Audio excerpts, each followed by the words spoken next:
이번 시간은 그 당시 합법적으로 이용됐던 고문제도에 대해서 한번 살펴볼까요? 오늘날은 뭐 고문이라고 하는 것이 이제 뭐 존재하지 않죠, 거의. 우리 대한민국은 뭐 벗어난 지 오래됐고, 그러나 이제 아프리카라든가 뭐 일부 나라에서는 있는 거로 알고 있습니다. 그런데 당시에는 이제 규문주의를 원칙으로 했기 때문에, 규문주의라고 하는 것은 이제 소추하는 거 하고 심판하는 것이 일치되는 거죠, 기관이. 그러니까 수사기관에서 수사하면서 또 수사했던 그 기관에서 또 재판도 하는 이런 시스템입니다. 그리고 가장 중요시됐던 거는 이제 피고인 또는 피의자의 자백이 중요하죠, 자백. 자백을 얻어내기 위해서 좋은 말 하면 자백을 합니까? 그렇지 않으니까 이제 소위 고문, 그 당시에는 조선시대 고신을 했죠. 근데 오늘날에 이건 불법입니다.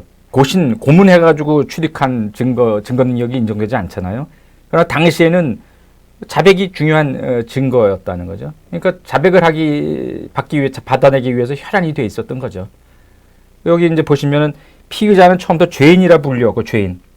오늘날에는 이제 이 피의자도 무죄 추정이기 때문에 그 유죄로 확정되기 전까지는 무죄 아닙니까? 그러니까 죄인이라고 하는 것이 이제 어울리지 않는 그 명칭인데, 당시에는 처음부터 죄인이라 불렸다는 거죠. 그래서 오로지 자백을 얻는데 주력해서 죄의 경중을 따지지 않고 가둬놓고 고문을 자행했다는 거죠. 옥에 가둬놓고 있으면 피의자의 인신이 구속이 되는 상태이기 때문에 겁에 질려서라도 자백을 할 수밖에 없었을 겁니다. 근데 또 거기다가 수금해 놓은 상태에다 또 고신까지 해가지고 이러니까 이게 상황이 참 안 좋게 돌아갔었습니다. 여기 이제 고신의 예로, 이건 당시에 합법적으로 이용됐던 고신인데, 불로지지는 거, 양발을 묶고, 이건 나중에 명칭이 다 있습니다. 그때 다시 좀 자세히 설명드리기로 하고, 양손을 뒤로 묶어놓고 쇠막대기를 뜨겁게 달구고 발가락 사이에 넣는 이런 거. 발가락 사이에 이제 불 이렇게 태워가지고 그게 이제 불이 붙잖아요. 그럼 살갗을 태우지 않습니까? 그러면 얼마나 그게 고통스럽겠어요, 아프고. 조선시대에는 이제 인증, 사람이 증언하는 거, 물증만으로는 유죄를 입증하기 충분치 않은 것으로 이제 봤습니다. 그래서 유죄의 인정을 위해서 가장 절대적 의미를 갖는 것은 피의자 자백이다, 아니에요, 자백. 여기 자백을 뭐라고 부르냐면 자복 또는 승복, 승의. 자백을 얻어내는 걸 추의복이라고. 이제 이런 명칭들도 좀 알아놓으세요. 피의자 자백이 이게 증거의 제왕이었다는 거죠, 제왕. 그래서 이제 자백을 이끌어내기 위한 수단으로서의 고문. 이것은 이제 하나의 제도로서 인정된 것 같아요. 법률상 제도로서 고신하는 거는 당연히 수순이. 그러니까 여러분 사극 같은 데 보시면 이제 임금 앞에서 국문한다 그러죠? 문초할 때 주리를 틀고 불로 쥐지고 막 그러잖아요. 그런 것이 이제 합법적으로 자행됐던 겁니다. 그러니까 죄에 경중하지 않고 가두어 수금해놓고 국문을 자행했던 것이다. 당시 상황이 그랬다는 거죠. 법률상 인정된 고문할 때 도구로서 이제 신장을 사용합니다. 신장. 요거는 이제 우리가 태장도유사라고 하는 형벌을 집행할 때 쓰는 그 장하고는 좀 성격이 다른 거다는 거죠. 신장은 어떻게 만들었냐? 버드나무로 만들었어요. 그리고 길이가 3척 3촌, 대략 1m 정도 되는. 손잡이 쪽이 되는 부분 1척 3촌, 대략 34cm. 직경 7푼, 둥근 모양이었다. 때리는 쪽은 2척의 너비 8푼, 두께 2푼이 규격이며 마치 조그만 보트의 노와 흡사한 모양이었다. 그러니까 이제 이것도 신장도, 이 고문할 때 쓰는 신장도 규격화되어 있었던 것을 보입니다. 규격화. 신장은 한 번에 30도라는 건 회를 얘기합니다. 30회를 한 개로 치도록 했으며 반드시 편편한 쪽으로 무릎 아래를 때리되 정강이 뼈를 때려서는 안 됐다. 왜냐하면 이게 심각하게 다치니까요. 그러나 3일 이내에 재신장 금지다. 3일. 그러니까 신장으로 고문하고 두들기고 나서 3일 동안 쉬게 했다는 거죠. 3일 이내는 못했으니까. 여기는 이제 척과 관련돼서, 척이라고 하는 것이 이제 길이를 재는 단위인데, 고려 및 조선 초에는 30.31cm, 세종 때는 이렇게 해서 30cm, 초는 척의 10분의 1, 그러니까 한 3cm, 푸는 또 치의 10분의 1 크기를 말한다. 이렇게 되어 있습니다. 그런데 이제 죄인이 이제 자백을 하지 않잖아요. 이럴 경우에 있어서는 이제 원칙이고 뭐가 없는 거죠. 30회 내에서 해라 그랬는데 이제 뭐 도수를 지키지 않았다는 거죠. 그리고 몽둥이의 원장을 사용하거나 몸 전체를 가리지 않고 마구 때렸다. 그러니까 때리는 부위도 정강이 못 때리고 어떤 부위에 한해서 이제 치도록 되어 있는데 그건 원칙인지 지키지 않는 거죠. 자백 안 하니까. 자백 받아내기 위해서 엄청난 그 학대를 하는 거죠. 이는 서울보다는 지방에서 더욱 심해서 자주 민원의 대상이 되곤 하였다. 요거는 이제 뭐 형을 집행하는 아마 형리가 태형을 집행하는 것 같습니다. 또 곤장이라고 하는 게 있어요. 곤장. 요거는 이제 군문에서 군법 위반자나 포도청 따위에서 절도범을 치는 데 사용했다는 거죠. 크기에 따라 중곤, 대곤, 소곤이 있었다. 곤장은 버드나무로 만들어서 다 대부분 버드나무가 단단하니까 아마 그렇게 만드는 것 같아요. 두께가 1촌 약 3cm였고 볼기를 쳤다. 뭐 예전에 뭐 치도권 한다 뭐 이런 얘기도 있었어요. 이런 것이 다 이제 같은 맥락에서의 어떤 그 곤장이라고 보시면 됩니다. 더 가벼운 형구는 고문권이 없는 행정관이 사용하는 가죽으로 된 피편, 가죽으로 된 걸 이제 때리는 거죠. 근데 이런 그 신장제도는 1905년 형법 대전에서 채찍과 혁편제로 이제 바뀌게 됩니다. 이제 이런 버드나무로 만들어 치던 거는 못하게 되는 거죠. 요게 이제 장형인데 장형기구군요. 형을 집행할 때 쓰는 장형기구입니다. 채찍은 태의 작은 것으로 볼기를 치며 혁편은 종아리를 치는 것인데 민형사상 신문하지 않는 경우 민형사상 신문하는 경우 실토하지 않는 자에게 한 1차에 30회 1일 1차 행하도록 되어 있었다. 그러나 이러한 고문제도는 이제 소위 불법화되는 거죠. 그래서 1908년에 형법대전이 개정되면서 고문에 대한 근거 규정이 완전히 사라지게 됩니다. 그러니까 우리 사회가 소위 이제 문명 사회가 됐다는 거죠. 고문을 합법적으로 하는 나라가 문명 국가일 수는 없는 거죠. 그러니까 고문제도라고 하는 것이 우리가 근대화 과정에 들어서면서 이제 없어지게 됐다 하는 겁니다. 근데 고문 합법적으로 행해졌는데 아까 제가 좀 모두에 조금 예를 들어드렸습니다만 어떤 것이 있었는가? 자백을 받기 위해서 합법적으로 이용된 고문 어떤 게 있나 한번 보죠.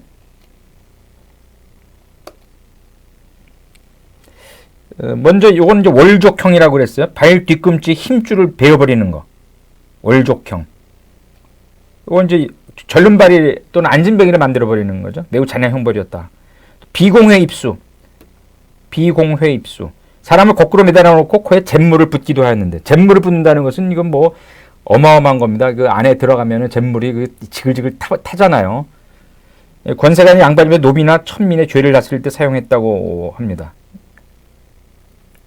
또 양다리 무릎뼈를 둥근 나무막대로 문질러 무릎 위에 압력을 가하는 거. 이거 압슬이라고 해요. 압슬.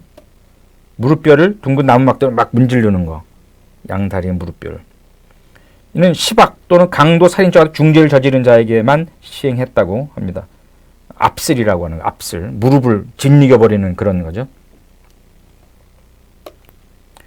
코를 베는 것도 이거는 코를 베는 거는 고대 중국에서도 코를 베기도 하고 귀를 베기도 하고 그랬는데 고대 중국에서는 이런 것이 상당히 그 잔인한 방법이 형벌의 일종으로 도입을 했었어요. 코를 베어버린다. 근데 권세가 있는 사가 노비의 죄를 다스릴 때 자행했다. 코를 뱉다는 거죠. 코를 의비형. 현재 우리에게도 잘 알려져 있는 것은 줄이라고 하는 줄이. 양다리를 묶고 그 사이에 두 개의 주장을 끼워서 가위를 벌리듯이 좌우로 벌리기도 하는데 우리 사극 보게 되면은 줄이를 틀어라 이런 얘기 하잖아요. 그 줄이. 그러니까 그 사극에 나오는 그 임금 앞에서 문초하고 그럴 때 줄이를 트는 거는 합법적인 고문 방법이었어요. 증거를 얻기 위한, 자백을 얻기 위한. 줄이를 틀어라. 그렇게 되면 종아리 이게 온전하겠어요. 이게 부러지고 뭐 그렇게 되겠지. 줄이를 당하면 죄인이 죄를 면하고 풀려난다 하여도 불구가 되기 쉬워 그의 사용을 엄격히 제한하였다는 겁니다. 때론 태로 조그만 버드나무 가지로 등을 쳤다는 건 태배. 이걸 태배라고 그러는데 이 등에는 이제 우리 그 오장이 있다 그러죠, 등에. 그래서 등을 맞으면은 그 상당히 위험해집니다. 그런데 아주 가느다란 뭐 태라 할지라도 이걸로 등을 치게 되면 이제 오장에 손상이 가니까 인명살상으로 이어지는 가혹한 것이었다. 아무것도 아닌 것 같아도 그게 상당히 가혹했던 그런 내용입니다. 또 포락이라고 그래서 포락 같은 경우는 이제 예전에 뭐 주나라 같은 데서도 주나라 무왕이 뭐 이용했다고 그러죠. 양발을 묶고 양손은 뒤로 묶어놓고 쇠막대기를 뜨겁게 달구어 발가락 사이에 넣어 지지거나 혹은 굵은 노끈을 태우기도 했다. 그러면 굵은 노끈 타다가 살을 태울 거 아니에요? 살을. 그러면 살에서 그 살이 익는 지글지글 자글자글 그런 소리가 날 거 아니에요? 대적죄인의 신문이나 세력인 양반 집안에서 노비의 죄를 벌할 때 하는 경우가 있었다. 이게 결국은 공권력이라고 하는 것이 공권력 갖고 있는 관청이라든지 이런 데서 해야 되는데 권세 있는 사가에서 자기 노비들에 대한 사형, 개인이 행하는 형, 이 사형을 행하는데 이용되었다는 것, 이게 상당히 심각한 겁니다. 물론 나중에 이제 이 사형이 이제 금지되어지지만, 그러나 있을 때까지는 굉장히 참 인권을 무지막지하게 침해하는 그런 방법을 수 있다는 겁니다. 이 밖에도 이제 이런 거는 우리가 이제 이미 포락 압슬 뭐 이런 의비형 뭐 이런 건 다 이미 알고 있는 건데 우리가 또 알지 못하는 그런 잔인한 형벌들이 잔인한 고문 방법이 있는 거죠. 어떤 게 있나 봅시다. 곤장의 모서리로 정강이 뼈나 발 뒤꿈치를 치는 거. 무척 아팠을 것 같아요. 형틀에 묶어놓고 곤장의 두 끝으로 문질러서 볼기에 가죽을 벗기기. 야. 나무집게로 죄인의 급소를 집어 누르기. 끈으로 두 발에 엄지발가락을 묶어 새 모서리가 있는 막대기를 끼고 거꾸로 매달고 끈을 치기. 이런 것도 이제, 그러니까 고문 옛날에 고문 전문가라고 하는 사람들도 우리나라에도 있었어요. 그런데 그런 사람들도 아마 이런 자료들을 어디서 본 것 같아요. 이런 것과 유사한 것을 하지 않았나 싶기도 하고, 발못을 씨앗에 넣고 치기, 발목을. 사각의 말 속에 무릎을 꿇게 하고 양손을 뒤로 묶어놓고 막대기로 때리기. 그러니까 무릎뼈가 말의 뒷모서리에 닿으며 체중이 누르게 되므로 아프게 된다는 거죠. 저고리를 벗기고 양손을 뒤로 묶어 깨진 기왓장 위에 앉히고 등을 치기. 대침으로 볼기를 찌르기. 아주 간악한 거는 다 동원이 됐네요. 보니까. 돌로 입이나 뺨을 치기. 보시가랭이를 입에 문지르기. 보시가랭이가 거기에 가시가 있잖아요. 그 가시를 입에다 문지르면 오죽 아팠겠어요. 목에 씌운 나무칼을 나무에 매달 채 발에 돌을 달기 하기. 고문은 일단 죄인의 자백을 얻어내기 위한 것이지만 한편으로는 이제 관리들이 화풀이 수단으로, 화풀이 방법으로 얘가 말을 안 들어. 그러면 이제 이 고문 사용 방법으로 이제 고문을 하는 거죠. 그러니까 화풀이 방법으로 사용되기도 했다. 그러니까 더욱 잔인해지는 거죠, 인간이. 그래서 이로 인한 피해를 방지하기 위해서 남형을 한 관리에게는 장 100도 3년에 처하고 이렇게 해서 사람 다치게 한다든가 이렇게 하는 경우 하여간 어쨌든 간 남형을 제대로 집행하지 않고 그걸 월권을 해가지고 남용하는 경우 이런 경우에는 장 100도 3년에 처하였고 치사케 한 자, 죽음에 이르게 한 자는 장 100의 영구소용에 처하도록 규정하였으나 영구소용이라는 건 관직의 영구에 등용하지 않는 걸 얘기합니다. 그러나 지켜지지 않았다. 그리고 법이 인정한 이외의 고문, 법이 이런 정도만 해라라고 했는데 정도를 넘어요. 그래서 이걸 금해 왕이. 그럼에도 불구하고 왕의 명령을 듣지 않는 경우가 많았다는 거죠. 요거 이제 법이 인정하지 않은 고문의 이해인데 한번 요거 한번 좀 보겠습니다. 요 자료를 도표를 좀 봐주세요. 고적형, 발을 쪼개는 것으로 사가에서 노비의 죄를 다스리면서 자행하는 경우가 있었다. 형전 3호에서는 이를 금하도록 하였다. 난장, 양쪽 엄지발가락을 한 대 묶어놓고 발바닥을 치는 것을 발바닥. 때로는 여러 명이 장으로 신체의 어느 부분도 가리지 않고 난타하는 것을 뜻하는 것으로 이해되기도 합니다. 원래는 이제 엄지발가락을 한 대 묶어놓고 양쪽 발바닥을 치는 것을 말하는데 난장이라고 해서 여러 명이 장으로 아무데나 막 두들겨 패는 거, 이걸 난타하는 것을 이해하기도 하였다는 거죠. 난장 시 발바닥을 치다가 빗 맞아 발가락이 떨어져 나가는 일이 잦아서 흔히 문헌에 발가락 뽑는 형벌이라고도 했다. 주로 고문의 일종으로 사용되었는데 자칫하면 목숨을 잃게 하는 위험한 것이었다 하는 겁니다. 그럼 어떨 때 이런 난장이 행해졌느냐? 상인이나 천민으로서 신분이 높은 여자를 범했을 경우, 근진상간 등의 반윤리적 죄를 범한 자를 멍석으로 싸서 멍석말이라고 그러잖아요. 예전에 멍석. 그래서 여럿이 몽둥이를 난타하는 사벌로서의 난장이 민간의 오랜 관습으로 존재하였다고 한다. 난장. 난장에 온 국법이 아니면 이를 금한다라고 하는 하교를 중종 6년에 내리기도 합니다. 영조 40년에 다시 주장당문, 죄수를 가운데 두고 여럿이 죄수의 주위를 돌면서 때리는 거. 이때 사용하는 장이 붉은색이었기 때문에 붙여진 이름. 없애라고 하는 하교를 내려 이를 금지시킵니다. 이 난장에 대해서 여러분 좀 알아주세요. 난장. 고족형 발 쪼개는 거. 난장이라고 하는 건 원래 양쪽 엄지발가락을 한 대 묶어서 발을 때리는 건데 여럿이 둘러서 놓고 장으로 난타하는 거를 이제 난장이라고 부르기도 했다 하는 건데 그 주장당문이라고 해서 붉은 장, 그죠? 장으로 죄수를 가운데 두고 여럿이 죄수의 주위를 돌면서 때리는 그런 것도 있었다. 그러나 어쨌든 간에 영조 시대 때 이걸 금하는 그렇게 명령을 내립니다. 단근형, 발을 쪼개는 아까 발을 쪼갠다 그랬죠? 사가에서 노비유주를 다스리며 자행했다. 형전사목에서 이를 금하도록 했고 비공회 입회수, 입으로 잿물을 붓는 거라고 그랬죠? 주로 이런 것들을 보게 되면 이제 사가에서 권세를 갖고 있는 사가에서 사형으로 집행을 많이 했었어요. 그러니까 더 이 한계가 없을 정도가 돼버렸다는 거죠. 압슬 아까 설명드렸습니다. 중죄인, 즉 시박 또는 강도 살인과 같은 중죄가 아니면 압슬형을 시행하지 못한다고 했다 하는 거. 월족, 단근형 일종으로 발 뒤꿈치 힘줄을 베어버리는 거 했다. 의비형, 코를 베었다는 거죠. 주리, 중국의 협곤에서 비롯한 것이다. 양다리 묶고 그 사이에 두 개의 주장을 끼워 가위를 벌리듯이 좌우로 벌리는 것인데 여기에 주리를 든다는 말이 나온다. 전도, 주례 이런 얘기가 나왔습니다. 모반 등의 중대사건의 경우 행해졌고 일반적으로 포도청에서 도적을 다실 때 사용했다 하는 거. 태배, 주인의 등을 치는 거, 태배. 포락, 불로 지지는 거, 양발 묶고 양손은 뒤로 묶어놓고 쇠막대기를 뜨겁게 달구어 발가락 사이에 넣거나 굵은 노끈을 태우기도 했다. 세종 때 이를 금하는 명을 내렸으나 없어지진 않았고 영조 때 이제 이를 폐지토록 하였다 하는 얘기입니다. 기타는 아까 이제 많이 설명을 드렸습니다만 요거는 여러분 한번 도펴보시면서 아 이런 그 법 이외의 고문이 있었구나라고 하는 것을 기억을 해두시기 바랍니다. 요게 이제 아까 그림으로 요 포락이라고 하는 포락. 불을 지펴가지고 쇠막대기를 묶어놓고 불을 지피는 겁니다.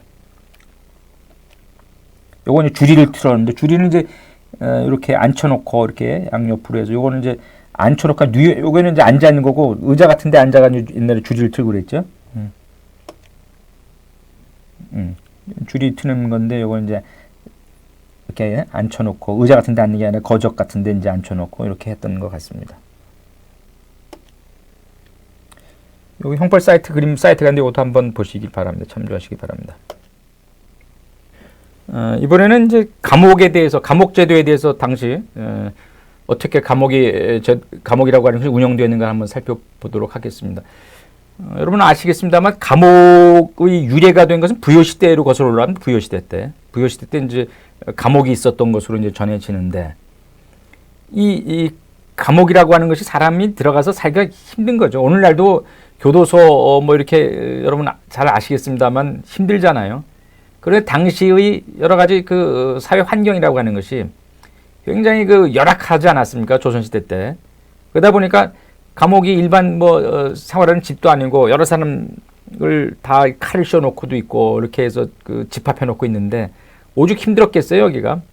그리고 더울 때, 추울 때 견디기가 쉽지 않았을 겁니다. 그러니까 세종대왕 같은 경우는 이제 그 애민정신의 발로에 의해서 감옥제도에 대해서 좀 개편을 할 것을 명령을 합니다. 그래서 여름, 겨울에 있어서 감옥 운영이라든가 이런 거 관련돼서 무슨 뭐 얼음을 준다든가 뭐 이렇게도 하고 그것을 그 감옥에 대한 그 영을 또 만들어서 발표도 하고 그러죠. 정약용, 다산 정약용 선생은 감옥을 가리켜 양괴의 기부, 양계의 귀부 그리고 감옥에서의 생활이라고 하는 것은 뭐냐? 옥중오고 5가지의 그 고통이 감옥에 들어가면 있는데 옥중 이 5가지 고통을 옥중오고다 이렇게 부르기도 했습니다. 양기에는 뭐냐? 세상, 인간 세상 사는 사람들이 사는 데인데 이 귀신의 집이다. 인간 사는 세상에 귀신의 집이 있다. 이게 양교의 기부다 하는 겁니다. 요거는 이제 그 옥사가 어떻게 이루어졌나 이걸 보는 겁니다. 모든 옥사의 외벽은 토벽을 쌓았다. 쌓되 당시 이제 감옥의 구조 이런 걸 보여주는 내용입니다.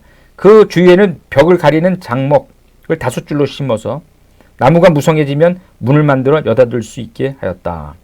요게 이제 감옥에 있어서 하나의 어떤 그 모습을 이제 한번 그리는 어떤 내용이 되겠습니다. 감옥제도 아까 저 설명드렸습니다만 어디서 유래했냐? 부유시대 때에서부터 온 것 같다. 멀리. 삼국시대에도 감옥의 구금됨으로 인해서 발생되는 폐단 없애기 위한 정책이 수시로 집행되었던 것으로 보인다. 감옥제도.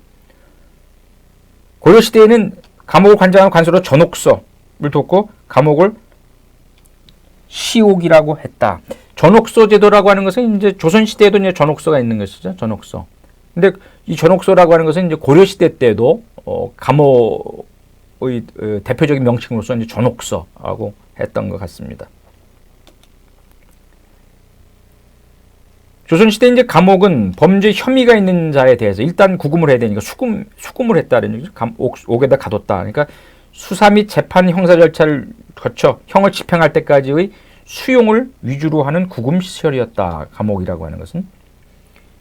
감옥이라고 하는 것은 이제 그 수사라든가 이런 재판을 담당하는 기구엔 다 있었던 것 같아요. 그러니까 의금부에도 감옥이 있었고, 형조에도 감옥이 있었고, 한성부, 사원부, 병조, 승정원 등이 직접 관장하는 아문에도, 아문이라고 하는 건 속해 있는 소속 관청을 얘기하는 거죠. 이런데 밑에 있는 그런 관청에도 감옥 시설이 있었다는. 감옥은 이제 죄수를 가둬놓고 수사하고 형사재판하는 데 필요했고 집행하는 데까지도 있어서 필요했다. 형조의 전옥서는 구금만을 전담하는 기관이다. 구금. 전옥서는 형을 집행하는 곳으로서의 그런 역할은 아닌 것 같아요. 전옥서라고 하는 것은 일시적으로 구금해 놓는 거. 지방에도 물론 있었겠죠. 지방에도 그 도의 관찰사 관장하는 그런 뭐 그런 기관에 있어서도 도옥, 뭐 부옥, 군옥 이런 식으로 이제 지방에도 역시 감옥이 존재했었다. 조선시대의 경국대 형전을 비롯한 대부분의 형사 법전에 수금, 죄수를 가두고 수금 조항을 둬서 구금할 수 있는 기관, 구금 요건 등에 대해서 상세히 규정을 하였습니다. 왜냐하면 이거 아무나 가둘 수는 없는 것이니까 어떤 사람을 가둘 수 있느냐, 구금하는 데서 요건, 그리고 어떤 기관이 이것을 행할 수 있느냐, 뭐 이런 것은 이제 상세하게 규정을 했던 것으로 보입니다. 그러니까 일단은 수금하는 가두어 두는 것에 대해서 신중히 해라라고 하는 것, 그리고 구금자의 인권 보호라고 하는 것, 이게 굉장히 중요했던 것 같습니다. 한번 이제 그럼 감옥의 구조, 이 시설 어떻게 되는지 한번 볼까요?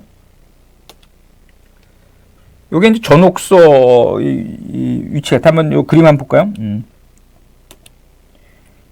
이 전옥서인데 요 전옥서 이제 요 뭐 옥사하고 이렇게 해서 아마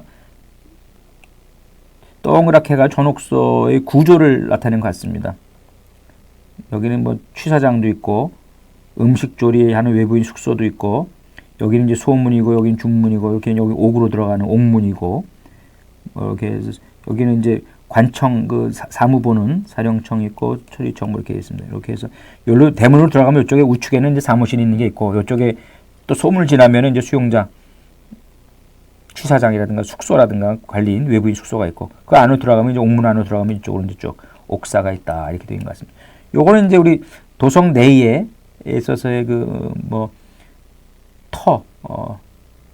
터를 얘기하는 것 같습니다. 요게 이제 전옥서 터가 있다고 이렇게 돌로 만든 이런 것들이 있습니다. 요거는 이제 예전에 어떤 분이 연구하신 그 자료에서 취한 겁니다. 전옥서라고 하는 구금을 위한 시설인데 요렇게 구조는 이렇게 돼 있다 하는 겁니다. 그럼 이 전옥서에 대해서 한번 좀 내용을 좀 자세히 볼까요? 전옥서라고 하는 것은 고려제도를 계승해서 만든 시설입니다. 고려에도 이제 전옥서라고 하는 것이 있었고, 개국 초부터 형조에 소속하였다. 갑오경장 이후 경무청 갑옥소로 변경이 된다는 거죠. 1907년 감옥 사무가 법부로 이관된 후 경성 감옥으로 바뀌게 된다는 전옥서에서 감옥 명칭이 감옥서, 경성 감옥. 이후 서대문 현저동으로 신축 이전합니다. 서대문 현저동은 아시죠? 서대문 독립문 있는 그쪽에. 종래 시설은 경성감옥 종로 출상소로 운영되다가 1972년에 폐지된다 하는 겁니다. 구성 영을 승으로 뭐 이렇게 영 2명, 승 2명을 뒀다 하는 거죠. 그다음에 숙종 때는 제주 1명, 영조 19년 봉사를 없애고 참봉을 2명으로 했으며, 요거는 최근에 여러분 그 옥중화라고 하는 그 사극 보시게 되면 전옥서에 대해서 나오지 않습니까? 조선시대 전옥서. 거기에 이제 뭐 직급들이 있잖아요. 직책들도 부르고 그런 거 보시면 알 것 같습니다. 시설은 어디에 있어요? 형조의 서쪽에 위치해 있다는 것이고, 건물 크기는 이제 청사 3칸, 상직의 방 1칸, 남옥 동 3칸, 서 3칸, 북 3칸, 여옥도 있었고, 이렇게 옥문 1칸, 대문 2칸, 현문 1칸 뭐 이렇게 있었고, 홍전문이라고 하는 것도 남옥과 여옥을 분리했다. 남옥과 여옥을 분리해서 담을 쌓고 감옥의 바닥에는 판지를 깔았다. 물, 불, 음식과 신선한 기회 통하도록 판자 벽을 설치하고 나무문을 만들어 큰 쇠를 채웠다. 구금되어 있는 대략 40명에서 100명 정도였던 것으로 추정이 됩니다. 뭐 많이 가둬놓을 수는 없었던 것이고 한 40명에서 100명 이 정도 규모로 운영되었다. 당시 전옥서 감옥의 모습은 이제 그림으로 풀어놓은 건데, 여기 보게 되면 이제 요 칼을 같이 씌워놨네요. 두 사람을 같이. 어떤 경우는 이제 발에다가도 이렇게 해서 같이 뭐 이렇게 묶어놓고 했습니다. 여기 이제 다 칼을 쓰고 있네요. 전옥서. 이 감옥 그 면회 가는 것도 이렇게 쉽지가 않았어요. 나중에 설명드리겠습니다만, 요거는 내부 전경입니다. 조선시대 때 이제 그 전옥서 감옥은 이랬다는 겁니다.